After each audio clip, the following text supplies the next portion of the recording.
Whelan Presley Funeral Home and Crematory, a proud supporter of WQPT, has been serving Quad City families since 1889. They now have live stream capabilities for viewing your loved one's funeral or memorial service. At IHM VCU, we've always been here for you. You are and always will be our top priority. We care about your financial and physical health, and we are here. IHM VCU is a proud supporter of WQPT. The first students of the 2021-2022 school year are in class right now. What it took to get them there. And a new colonel on Arsenal Island making extraordinary history in the cities.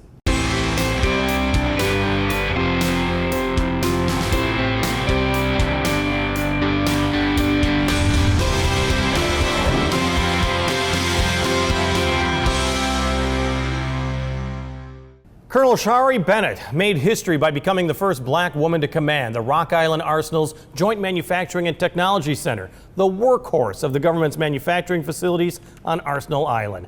We'll talk with her in a moment, but first, back to school. The last 2 years have proven to be incredibly difficult for administrators, teachers, staff, parents, and students alike. The Rock Island Milan School District has the unenviable position of being the first district in the cities to start the school year.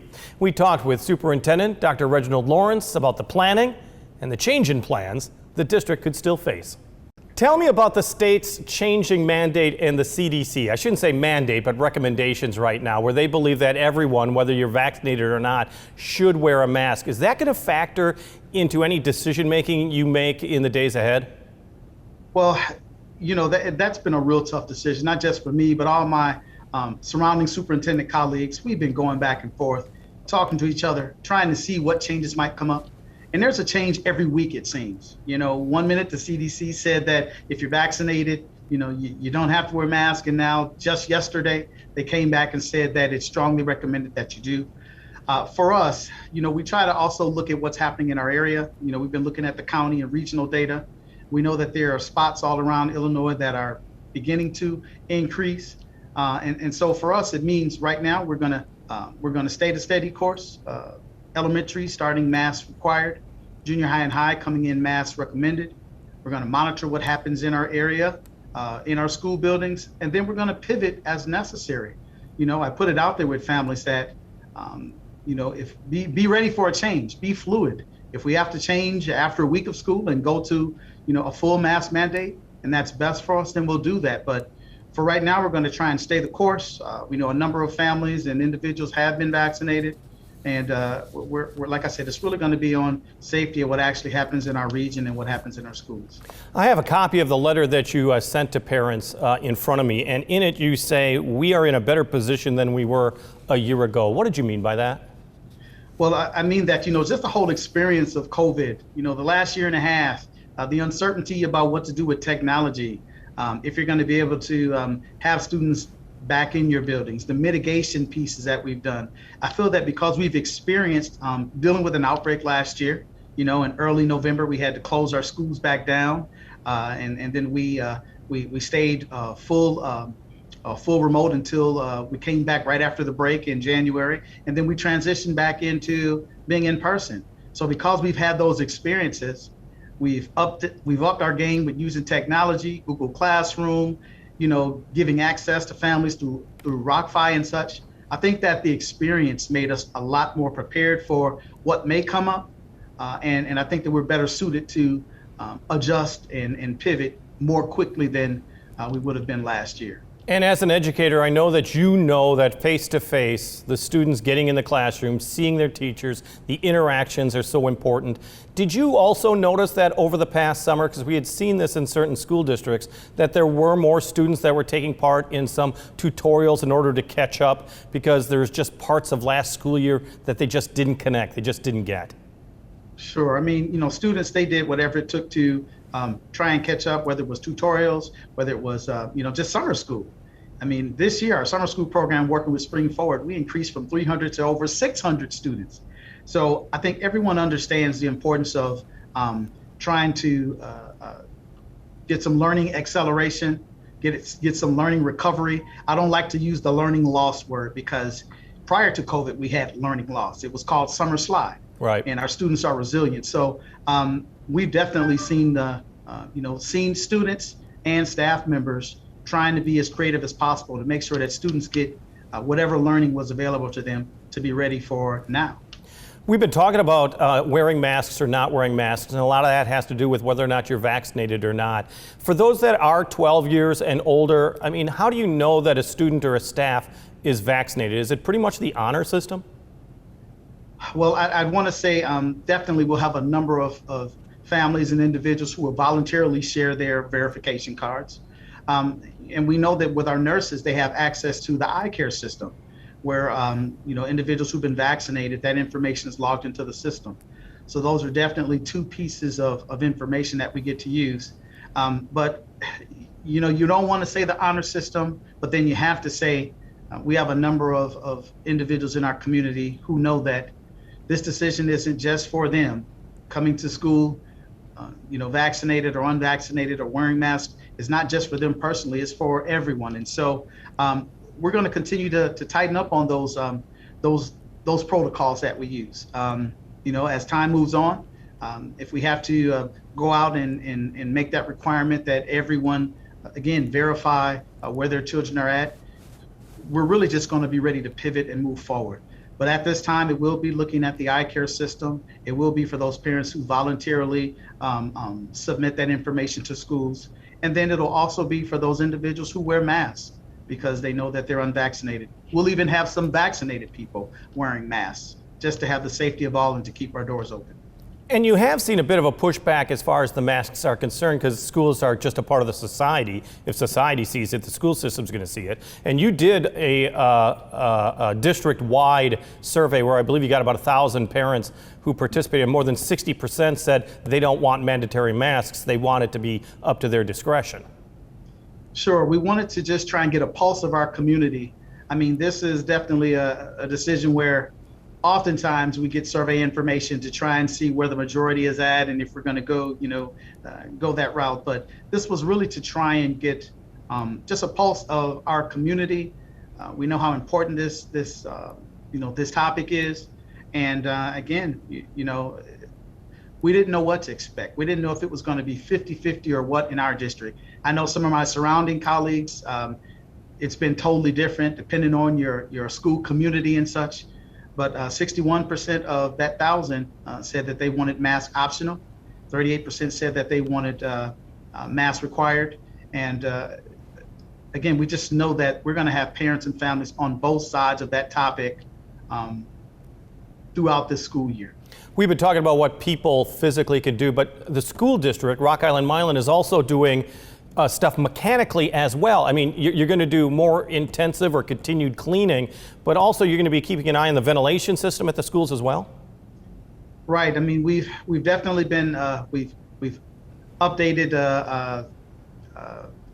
our systems with respect to, the filters and making sure that they've been cleaned. We're spending, thank goodness we've had, I guess it's American Rescue Plan dollars. It's changed its name. It's either ARP or it's ESSER funds or it's CARES funds. But knowing that we're using a lot of that money to actually go in and update our rooftop units, our univents, our air handling systems. So we're definitely putting those dollars for that use. But of course, the mitigation strategies that we've tried to use throughout the year, with hand cleaning, with additional cleaning, social distancing as much as possible. We know nothing's perfect. We know, individuals will say, hey, this is airborne or it's droplet borne or what have you. And we know that we're going to have to monitor this every day in every one of our buildings and notify our families and the local health departments about where we're at. So there's really no perfect science to it. And last year also was the first year that you really tested the ability to pull off extracurricular activities and athletic events in the midst of a waning pandemic. Are there going to be changes in those areas this year? Well, right now we're still following those guidelines of being in phase 5, Governor Pritzker's, information. And right now, outside events, I don't think that there's a capacity or what have you. So we're going to be playing that by ear. But right now, we're open 5 days a week. Academics are back, athletics are back, extracurriculars are back. We want our students and families back in school, but we're going to be cautiously cautious in our actions, making sure that we're looking at the county and regional metrics and data, and communicating with our local health departments, doing our part to do what we can, vaccination clinics and such. We want to keep our doors open all year, and that's going to be our goal. As you know, Rock Island, Milan is the guinea pig, the first district in the area to open. I think you wear that as a badge of honor. That's my personal belief. You've never said that. But I mean, do you have a feeling that, yeah, you got it right last year? We got it right? Well, I'd say that I think we got it right. I had a lot of my colleagues that, again, we talk as superintendents. They gave me kudos and said, that, again, the decision was right. But it wasn't so much about making the right decision, because in any given second, you can make a decision that's not right and doesn't go the right way. But as far as being the guinea pig school, the first one in this area, I do look at it as a badge of honor. I actually don't consider being the guinea pig. I look at it as we're the first ones to the party. The party starts at 1 o'clock and we get there at 1 o'clock. We know that everybody else is coming to the same party later on. So we're just the first ones to the party. Dr. Reginald Lawrence, Superintendent of the Rock Island Milan School District. In a moment, history is made on the Rock Island Arsenal, why a new colonel could be an inspiration to so many people on and off the island. But first, Laura Adams has great ideas for you, your family, and your friends who want to go out and about.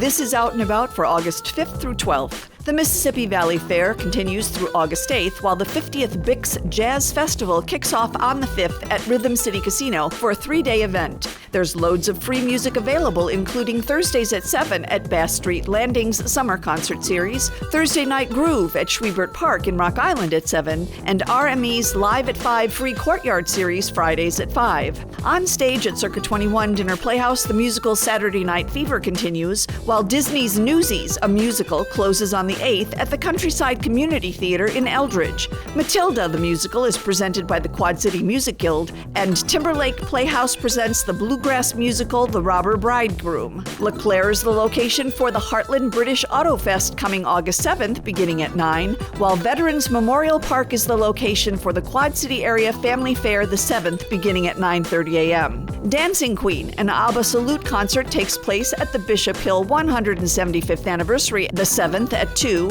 and All Sweat Productions perform Abbey Road at Schwiebert Park on the 7th at 7. Enjoy an afternoon of music at the Song Bad Concert Series at the Carl Sandburg State Historic Site August 8th at 2, while Art in the Garden at the Quad City Botanical Center takes place August 7th starting at 9. For more information, visit wqpt.org.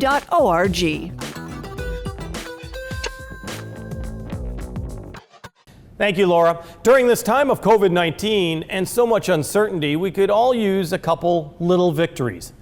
That's the title of a song by Quad City musician Murray Lee Rice. He's part of the 4-man group Rude Punch. But he joined us at the Black Box Theater in Moline to show us some of his solo work. Here's Murray Lee Rice with Little Victories.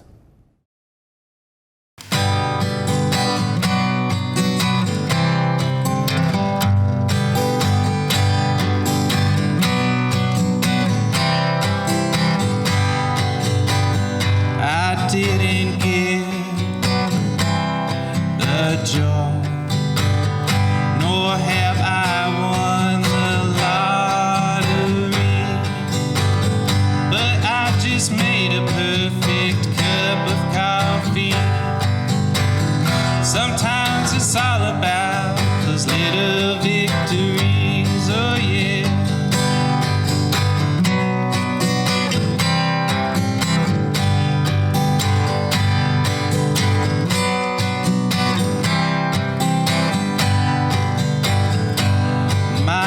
Bills are overdue. My bank account is overdrawn, but I think that I just met someone.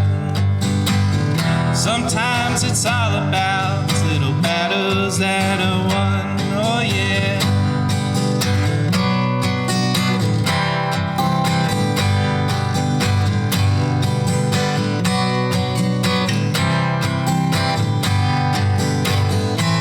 Yeah, winning big sure would be nice, set your heart on thin ice. At least I'm not 6 feet underground. Sometimes it's all about not beating yourself down.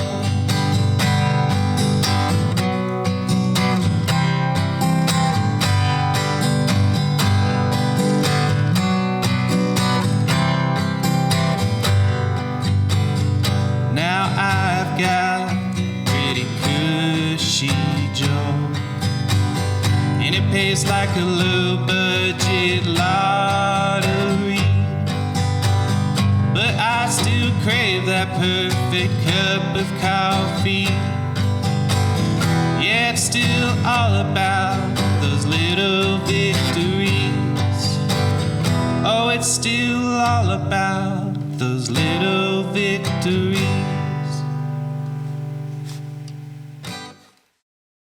Murray Lee Rice, Little Victories, recorded at Moline's Black Box Theater. His band Rude Punch played at the Bix Block Parties last month, and this month is playing at You Make It My Weekend in the Rock Island District. Colonel Shari Bennett is now the 51st Commanding Officer of the Joint Manufacturing and Technology Center on Arsenal Island. But she's also the first woman and first black woman to lead the command. Though she just started on the job, she graciously took time to talk with us from the island about her new role, her welcome to the cities, and her historic appointment. So you now are commander of Rock Island Arsenal, the JMTC, and that's no small institution. For those who don't know about the Joint Manufacturing and Technology Center, it's a big deal. It is a big deal. So the Rock Island Joint Manufacturing Technology Center, it used to just be simply called the Rock Island Arsenal way back in the day. But it really is just a huge manufacturing center here on the island. We manufacture everything from equipment to vehicle platforms to gauges to weapons, and we've been doing that here for over 150 years in every single contingency or conflict that America has been involved in. So there's a huge, huge historic legacy here at the Arsenal, and I am truly, truly proud to be a part of it. Well, and it is also a huge economic motivator in the Quad Cities. I mean, you under your command, you've got about 1,100 employees, which makes you one of the biggest employers in the area. Yes, over 1,100 employees. We have Department of the Army civilians. We have contractors. We have 2 green suiters, me and the sergeant major, and we have like a whole host of skilled artisans. We have laborers. We have engineers. We have planners. We have managers, and of course, we have the business side, the leaders who really help to keep things running here at the JMTC. You have been an Army veteran for some 23 years. Had you even ever heard of Arsenal Island before? I mean, is there a reputation as far as the ranks that you're concerned in regards to the RIA? So yeah, I actually have heard of the Arsenal. I've actually been here. I came here TDY, which temporary duty, for several conferences several years ago. So I am somewhat familiar with the island, and I will tell you that the reputation is huge. We have the only foundry in the Army, and that's a really big deal. That's very historic. And so when I was assigned, well, when I was selected to command this organization, the majority of my peers said, "Oh man, you have the foundry. You guys make all kinds of cool stuff. That's so amazing. I always wanted to go there to visit." And so it did give me a really great sense of pride just because of the history and the legacy that's here at the island. Well, and let's be honest, not only is JMTC at Arsenal Island, so is the First Army. I mean, the military importance of Arsenal Island has really improved in the last 10, 15 years when we almost lost it during some of the BRAC discussions. Do you feel the vibrancy? I know you've only been there a few days, but do you feel a certain vibrancy when it comes to Arsenal Island? Yeah, you do. You can't help but feel it. We have not just First Army, but we also have Army Sustainment Command here as well. We have the Rock Island District of the Engineers is here. I mean, there's so many people here working on this installation to support the Department of Defense. It is very, very motivating to see them all. They're very dedicated to the mission. They're very dedicated to the region, to the area, and all of the greatness that it offers. You can't help but feel that when you get here. Everyone has a great sense of pride, and there's a true connection to the community within the Quad Cities here on the island. And it's refreshing. You don't have that at every single military installation. Well, and Colonel, of course, you do know that you're groundbreaking. You have created history on the island, being the first black woman and the first woman to lead a JMTC. That's, you sit there and go, first off, you sit there and go, it's 2021, what took you so long? But on the other, right. Yeah, right. But on the other hand, do you feel like a responsibility is added to your shoulders on top of everything else? I wrestle with that a lot because I do understand the historic nature of my assignment here as the JMTC commander. We have a wall of previous commanders and everyone looks the same. And when my tenure is over, my photo will be on that wall, and I will very much look very different from all of my predecessors. So I do understand the historic nature of it. But it just like you said, we're in 2021. I don't think we should still have firsts. Women have been leading in the Army and in the Department of Defense for a very, very long time at every echelon. So it's still difficult to say that we're still having the first woman to hold this position. But I think about all of the women who came before me, who really paved the way, who showed how capable we are in the military, how dedicated we are, how we have the same drive as our male counterparts. We have the same training. We have the same formal education through the military. We have the same patriotism. We have the same just leadership capability. So it's great to see that, hey, people who are not familiar with seeing women in leadership positions, they see it and they know, okay, women are very important to just the future of our military. Not only have we proven it so far, but we're still continuing to prove it every single day. And for me, that's just a great thing. And I know that, I'm in this position, in this historic position, but I just think of all of the women who've been working really hard, putting their head down, just nugging it out every single day in support of the Department of Defense. And I'm very proud to be amongst them. But as you well know, you haven't had the same necessarily opportunities or the same respect when you have exceeded expectations. That's not just the military, of course. That's society as a whole. But do you think that the military has really, how do I say this, has really changed, has really given you the opportunities that let you succeed to where you are today?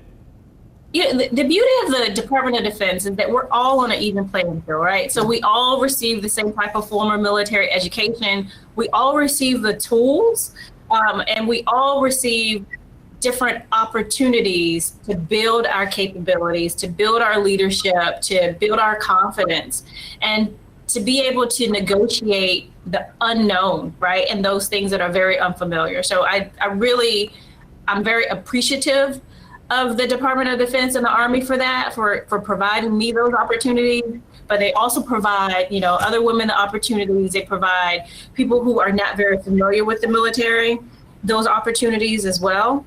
And I'm very, very proud of that. And I'm also very proud of just my experiences over the past 23 years and the different networks that I've built up. Because we in the military, you're not your own island, right? Even though we're here at Rock Island, you're never your own island in the military. You always have a whole host of people helping to support you, to build you up. The camaraderie of my peers, the support of my mentors. And then here in this very unfamiliar environment for me, just the amazing leaders within the JMTC.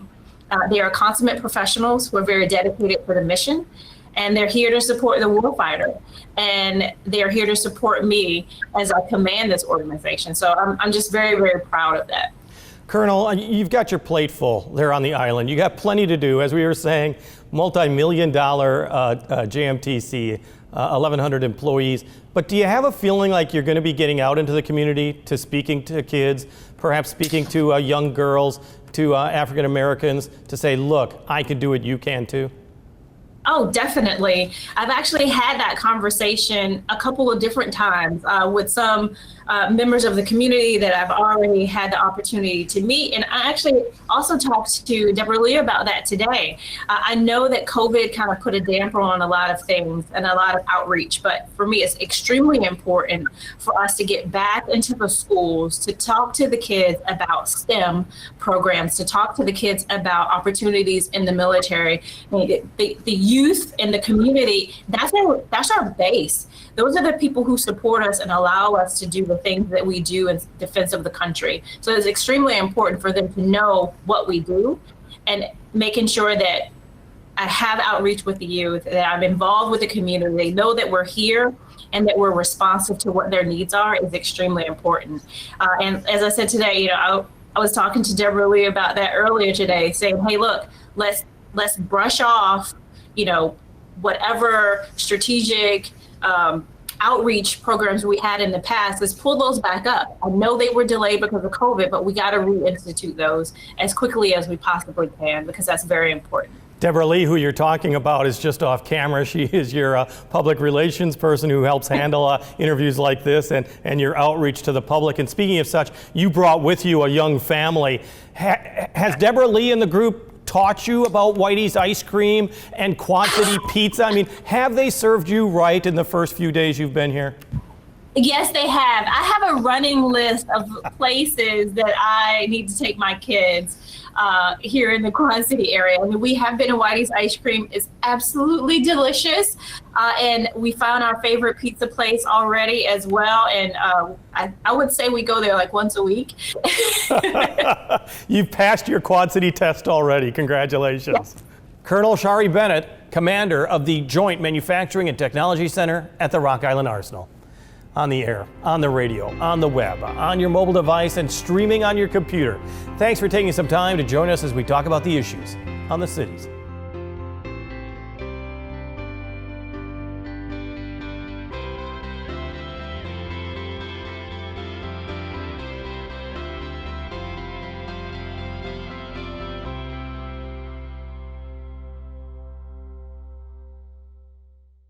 Wheelan Presley Funeral Home and Crematory, a proud supporter of WQPT, has been serving Quad City families since 1889. They now have live stream capabilities for viewing your loved one's funeral or memorial service. At IHM-VCU, we've always been here for you. You are and always will be our top priority. We care about your financial and physical health, and we are here. IHM-VCU is a proud supporter of WQPT.